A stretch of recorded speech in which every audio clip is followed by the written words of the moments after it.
Top quality और consistent performance के लिए सिर्फ सिल्वर पंप नाम याद रखना। સમાચારમાં આગળ વધી સમાચાર ગાંધીનગરમાંથી પોલીસ ખાતામાં બદલીઓનો દોર 105 ઉચ્ચ પોલીસ અધિકારીની સામૂહિક બદલી અને બઢતી થઈ છે। રાજ્ય ગૃહ વિભાગે નોટિફિકેશન બહાર પાડ્યું। ઘણા સમયથી પેન્ડિંગ હતા ઓર્ડર। અધિકારીના ફીડબેક અને રિપોર્ટ કાર્ડના આધારે હુકમ થયો છે। અધિકારીઓ બાબતે રાજ્યમાં સર્વપ્રથમવાર નાગરિકોના ફીડબેક લેવાયા છે। કુલ 25 જિલ્લાના પોલીસ અધિક્ષકના બદલીના ઓર્ડર અપાયા છે।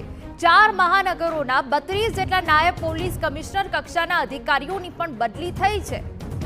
તો 105 ઉચ્ચ પોલીસ અધિકારીની સામૂહિક બદલી અને બઢતી થઈ છે। રાજ્ય ગૃહ વિભાગે નોટિફિકેશન બહાર પાડ્યું છે।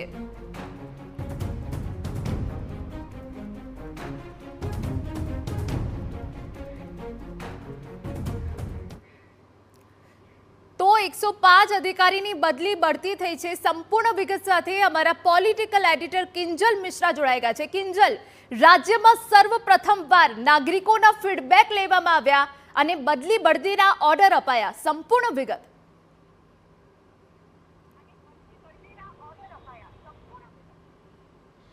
जी बिल्कुल, देखो कि जे रीते बदलीओ थई छे, बढ़ती थई छे, आ जे पेन्डिंग विषय हतो, परंतु जे प्रकारना ऑर्डर आव्या छे खरेखर खूब ज चौंकावनारा ऑर्डर आव्या छे। सामान्य रीते पोलीसमां ज्यारे पण बदली के बढतीनो दौर चालतो होय छे त्यारे एक प्रकारनुं जे लॉबिंग होय छे ते पोलीसना माध्यमथी शरू थतुं होय छे, परंतु आ वखते संपूर्ण रीते फिल्टर लगावવાનો प्रयास छे ते करवामां આવ્યો। અને સૌથી જે મહત્વપૂર્ણ રહ્યું એ ફીડબેક સિસ્ટમ।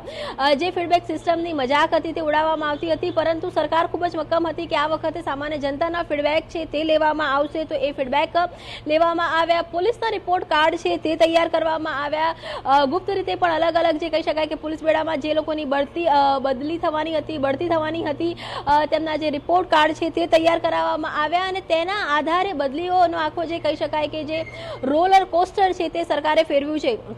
आपने याद हो तो टूंक समय पहला के જ્યારે 16 आईएएस अधिकारीओनी बदली थई हती के कैलाश नाथननी विदाय बाद अने ते समये जे प्रकारे 3 अधिकारीओ दिल्हीथी उच्च अधिकारीओ दिल्हीथी हता ए गुजरातमां आव्या हता અને अलग अलग विभागमां जे बदलीओ थई हती ने तेना कारणे सचिवालयमां एक प्रकारनो गणगणाट शरू थयो हतो। एवो ज गणगणाट छे पोलीस बेडामां शरू थयो छे, केम के अलग अलग जे कॉम्बिनेशन छे ते करवामां आव्या छे। खास करीने 3 अलग अलग जे बाबतो छे तेने અહીંયા ધ્યાન રાખવામાં આવી છે કે જે પણ જે સિનિયર અધિકારી તેની સાથે જુનિયર અધિકારીઓ અને જે મિડલ એજ એક્સપિરિયન્સ અધિકારીઓ છે તો તેમને અલગ અલગ જગ્યાએ પોસ્ટિંગ છે તે આપવામાં આવ્યું છે। જેમ કે સીધી ભરતીથી વર્ષ 2019-20ની બેચના જે આઈપીએસ અધિકારીઓ છે તેમને શહેરોમાં ઝોનમાં તેમની બદલીઓ છે તે કરવામાં આવી છે। તો 2018 કે તેનાથી ઉપરના જે અધિકારીઓ છે તેમને જિલ્લાની જવાબદારી છે તે સોંપવામાં આવી છે કે જ્યારે 2012 થી 2013ના જે અધિકારીઓ છે કે જેમની આગામી સમયની અંદર પ્રમોશન છે તે આવવાના છે તેમને સીઆઈડી ક્રાઇમમાં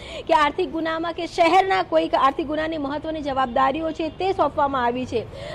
મહિલા અધિકારીઓને પણ અહીંયા પ્રાધાન્ય છે તે શહેરના દરેક મોટાભાગના જે ઝોનની અંદર મહિલા અધિકારીઓની નિમણૂક છે તે કરવામાં આવી છે। પોલીસ ભવન કે જે સૌથી મહત્વની જગ્યા કહેવાતી હોય છે ગાંધીનગરનું પોલીસ ભવન, તો ત્યાં પણ જો સ્ટાફ ઓફિસરની વાત કરવામાં આવે, ટેકનિકલ સેલની વાત કરવામાં આવે, સીઆઈડી ક્રાઇમની વાત કરવામાં આવે તો ત્યાં પણ અલગ અલગ જે કેટેગરીની અંદર બદલીઓ છે તે કરવામાં આવી છે અને તેમાં 2021ની બેચની જે સીધી બઢતી છે તે કરવામાં આવી છે। એટલે કહી શકાય કે બદલી અને બઢતીમાં જે લઈને જે અનેક વાતો હતી તે વાતો ઉપર અહીંયા પૂર્ણ વિરામ છે તે લાગી ગયું છે। હજુ પણ સૂત્રોની માનીએ તો હજુ પણ જે કેટલીક જે બદલીઓ છે તે બાકી રહી ગઈ છે। જે ઉચ્ચ આઈપીએસ અધિકારીઓ છે તેમની બદલી બાકી છે, આઈજી રેન્કના અધિકારીઓની બદલી બાકી છે, सीपी રેન્કવાળી કેટલીક જગ્યા પર બદલીઓ બાકી છે। તો તેમાં પણ આ જ પ્રકારે ફીડબેક લેવામાં આવશે। આ જ પ્રકારે કહી શકાય કે રોલર કોસ્ટર છે તે ફરી શકે છે અને આ જ પ્રકારે ખાસ કરીને પ્રજાને એ હંમેશા મુખ્ય પ્રધાન દ્વારા કહેવામાં આવ્યું છે કે પ્રજાને કોઈ પણ પ્રકારની હેરાનગતિ ન થાય, ઝીરો ટોલરન્સ એ હંમેશા પ્રજા માટે રાખવાનો એક અભિગમ છે તે સરકારે રાખ્યું છે। તો એવા સમયની અંદર આપ જુઓ કે અમદાવાદની અંદર મોટાભાગના ઝોનના જે અધિકારીઓ હતા તેમની બદલી છે તે કરવામાં આવી છે।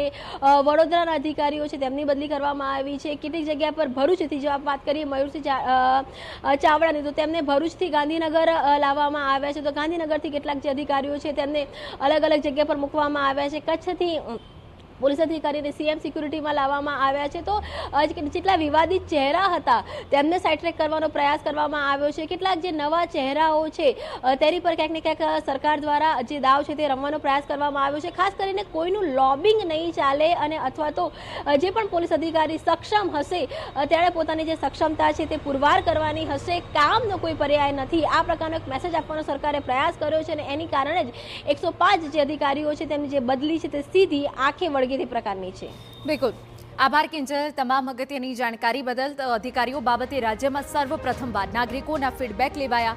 કુલ 25 જિલ્લાના પોલીસ અધિક્ષકના બદલીના ઓર્ડર આવ્યા છે.